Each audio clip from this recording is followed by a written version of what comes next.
yang tetap semangat untuk menjadi pejuang Quran, menjadi pejuang Islam. Dan ketika nanti di akhirat, jangan lupa ajak bapak sama ibu.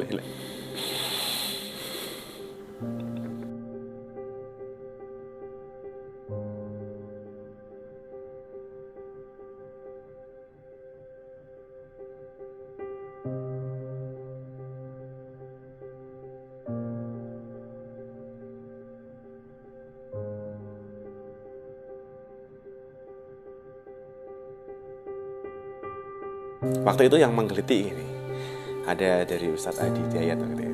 Masa kamu beberapa anak nggak ada yang hafal Quran? Gitu. Dari kakekmu, ayahmu, anakmu nanti, kamu sendiri masa nggak ada yang bisa kan? Ada sempat keberatan ini, terlalu berat nggak ya untuk anak? Pencapaian dalam 6 bulan itu 1 juz itu dicapai dalam 6 bulan, kemudian nanti kelanjutannya 2 juz dalam 6 bulan, 4 bulan sekian, dan dalam 7 level sudah mencapai 30 juz. Itu terlalu berat untuk anak gitu. Seberapa besar si anak itu bisa cepat-cepat menyerap? Apa memang betul itu 1 juz itu bisa selesai dalam jangka waktu sekian bulan gitu? Padahal kita kan saja belum bisa, ya kan? Waktu itu, ya. Masih umur segitu, gitu kan?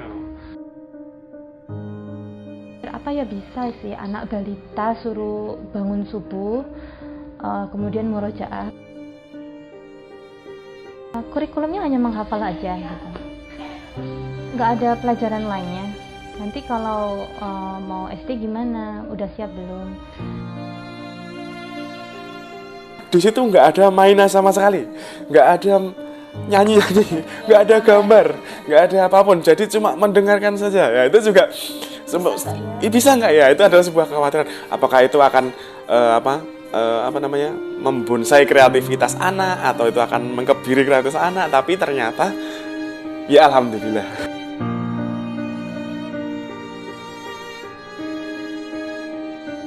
Mas itu sekarang level 3B, berarti dia sudah hampir 4 semester di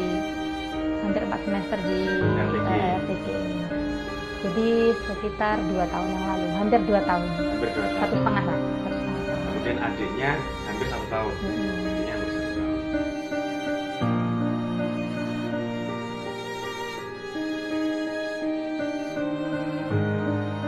Kalau Mas sekarang level 3B. Berarti dia menuju juz ke-5, sedangkan adiknya menuju juz keduanya.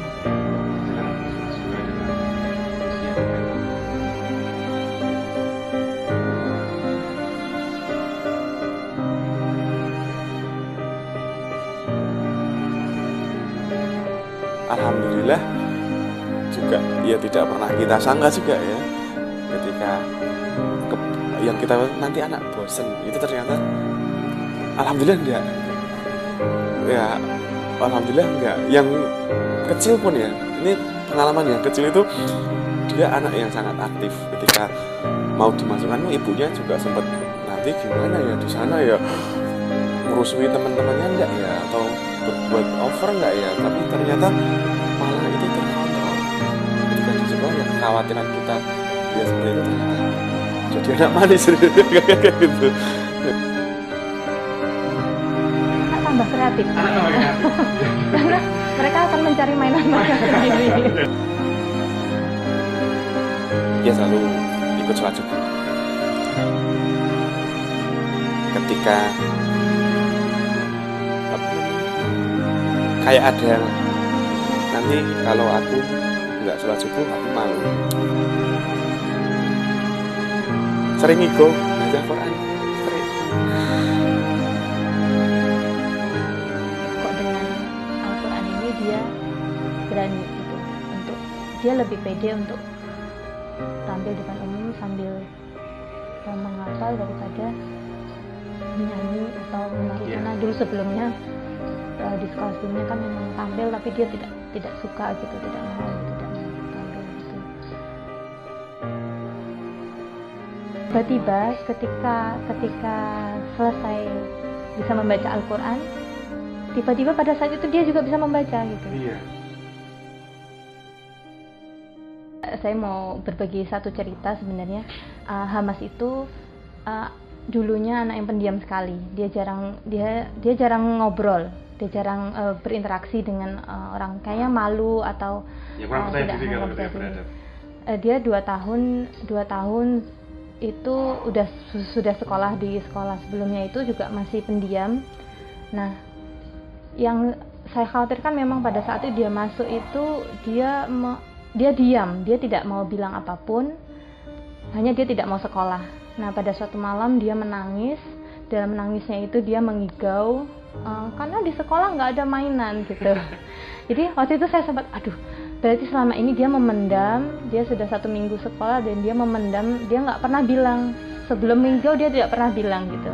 Jadi dia mengigau di situ, nggak ada mainan gitu. Saya khawatir, dan waktu itu saya sempat cerita sama Ustazah Ana waktu itu, terus Ustazah Ana cuma bilang didoakan ya Bu gitu. Jadi saya ya sudah, jadi akhirnya saya coba mendoakan terus. Nah, ada banyak proses yang Hamas lewati pada saat itu. 6 bulan itu dia penuh dengan catatan dari guru, suka memukul lah, suka berbuat usil, suka berbuat apa. Kemudian setelah 1 semester saya sadari itu adalah proses dia belajar berkomunikasi. Karena awalnya itu dia pendiam, dia tidak tahu bagaimana cara mengungkapkan, sedangkan di situ dia harus berinteraksi dengan teman karena nggak ada mainan gitu. Jadi dia terpush untuk berkomunikasi gitu. Jadi di semester keduanya saya menyadari, ya Allah, alhamdulillah ternyata selama ini yang 1 semester saya pikir dia kok penuh dengan masalah gitu, tapi ternyata di 6 bulan yang kedua itu dia kata ustazahnya berubah. Berubahnya adalah kalau dulu dia banyak usil dengan tangan, yang kedua dia banyak bicara, terlalu banyak bicara gitu malah. Jadi tapi itu saya syukuri, ternyata Allah menunjukkan banyak hal gitu, yang bisa kita ambil dari kita masukkan, kita percaya, insya Allah Allah akan menunjukkan jalannya gitu.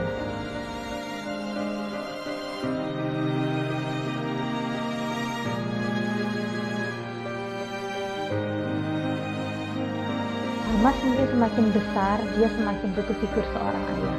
Jadi terbagi dengan sendirinya, alhamdulillah. Terbagi dengan sendirinya. Ini porsinya Bapak, jam-jam segini porsinya ini. Dulu kami mengusahakan itu, tapi tidak mudah gitu. Itu semua meningkatkan komunikasi, meningkatkan interaksi dalam keluarga, meningkatkan quality time, disiplin.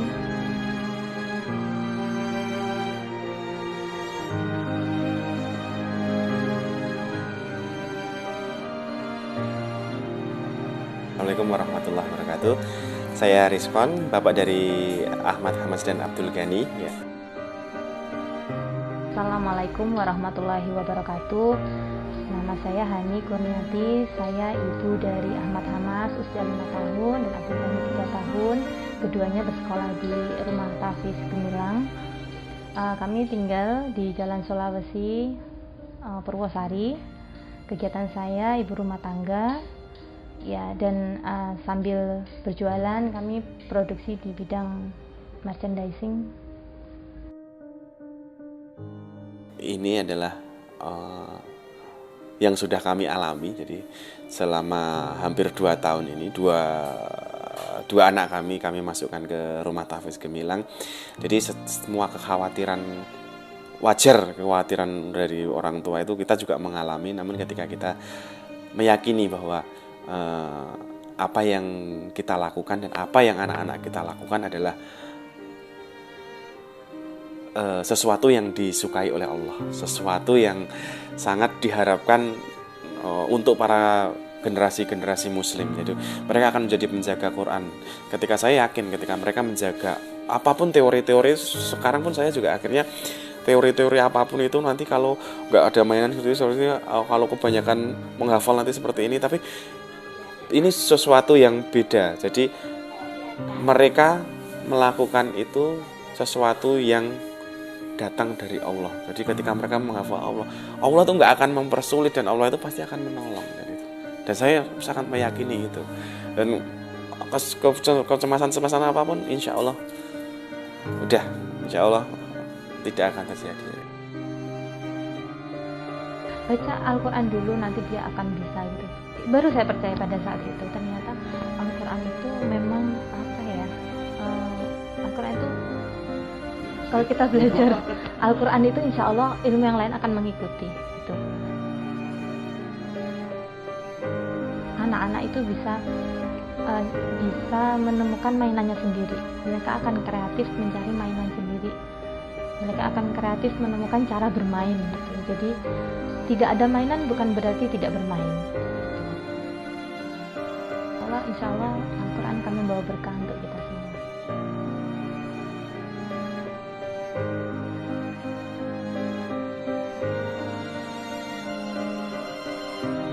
Yang terbayang ketika kami sholat, kalau misalnya nanti kami nggak ada, semoga Allah menjaga anak-anak dengan hafalan yang dimiliki.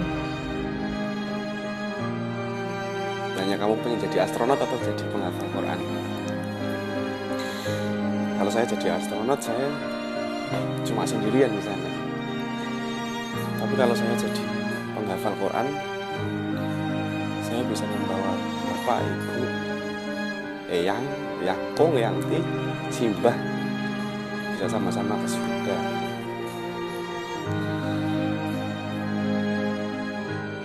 Semangat terus Mas Angga ya, sama Deka ini.